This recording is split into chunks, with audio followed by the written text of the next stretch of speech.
Hey everybody, Joseph Christ of 4Player Network here at E3 2013. I'm here with Jim Boone, senior producer of Saints Row 4. How you doing, man? Good. How are you doing? Good. So we finally we met you. You didn't meet us, but we met you. We saw you at PAX East this past year.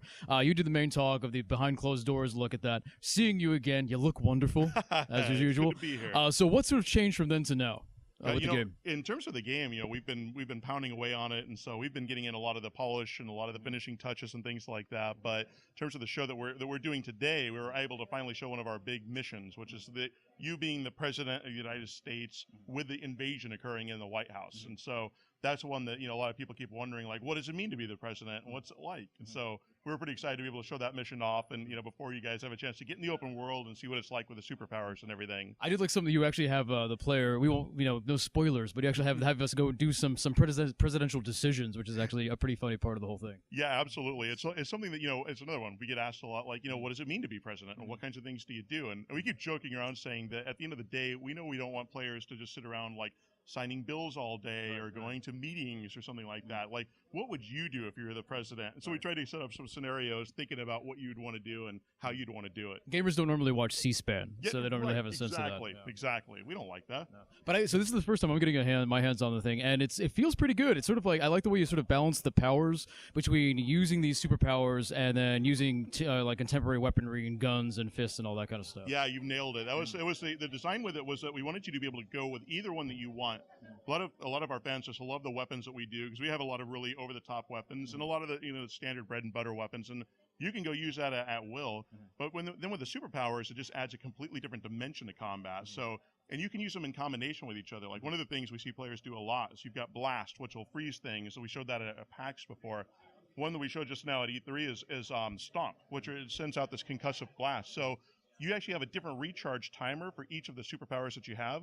So you can quickly fire off Blast, freeze everything, pop it over to Stomp, do this concussive blast, and all the enemies shatter at once. Oh, that's very cool. Right. So being able to use this in combination, or just like you say with the weapons that you have, it presents a lot of different abilities for the player to be able to use. Yeah. We've seen people do it in some pretty creative ways, which is fun. And as for weapons, we saw the dubstep gun, which is the most popular thing so far. Yeah. We saw the black hole gun, which is sort of creates a black hole that you can also get kind of sucked into, so you have to be careful with that. Careful with it, exactly. What other weapons do you have that are some of your favorites that we haven't seen yet, or that I didn't see yet? There are some that we haven't revealed yet that I wish I could tell you about, because we've got a few that definitely are very in keeping with the theme that we presented for the game, and I hate to be too much of a tease about this, but we definitely have a few more of the exotic weapons. But I think some of the things that we really like, or even with the contemporary weapons, just the feel of having something that has a completely different look to it. Like, we had the one today that looks like a giant squirt gun. Right. So I have my machine gun, and it behaves just like a machine gun, but it looks like a squirt gun. That's that feels very Saints Row to us, and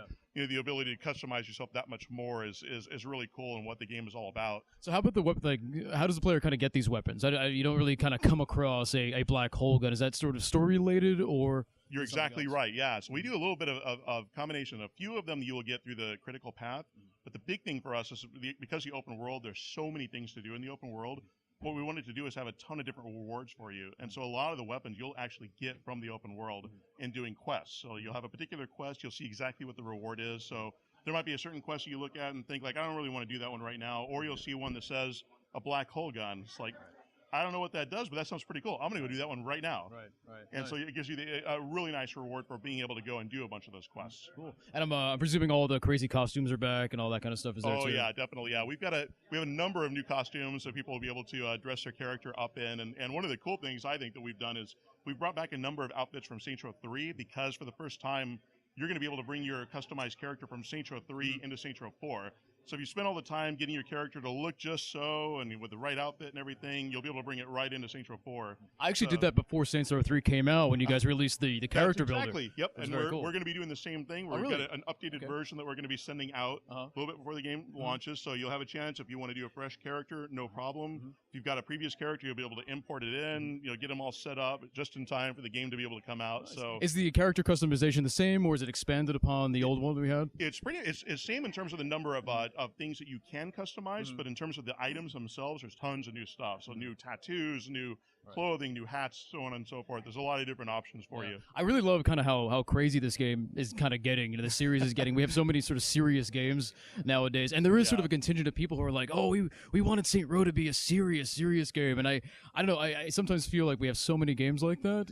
A Saints Row is sort of we kind of need this now. You know. That's you've hit the nail on the head, at least from our point of view, and and we're huge fans of a lot of those games too, right? Those it's great execution, and we have fun with it. But there aren't that many games. In fact, there's really no game that does what we do in terms of the ridiculous over the top and the direction we go.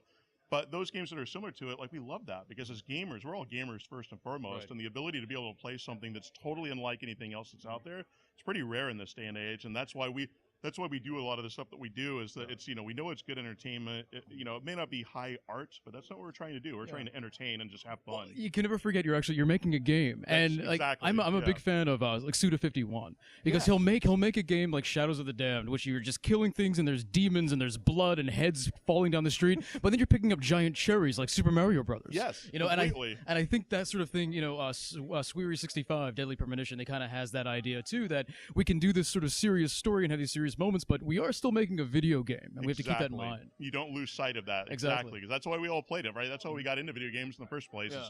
We decided we want to have fun. Right. But then of course you have your very serious E3 trailer, which is very serious, very dramatic. Very dramatic. Exactly. Tear-jerking. The music is very absolutely. I was laughing my ass off. That was really good. That's awesome to hear. Yeah, we had a lot of fun with that one. We thought it struck the right tone between absurd and and a very serious sort of tone. Absurdity is good. More absurdity in video games, right? That's what we need. That seems reasonable. Anything else you want to leave us with at this E3 2013? Yeah, just excited for people to be able to see all the things that we've got in the open world. There's a lot of different variety, customization, new weapon types, tons of different aliens that we haven't even revealed yet. There's a lot of stuff that we're anxious for people to check out. Great. All right. Well, thank you very much. Stick around, 4playernetwork.com. We are here all week at E3 2013.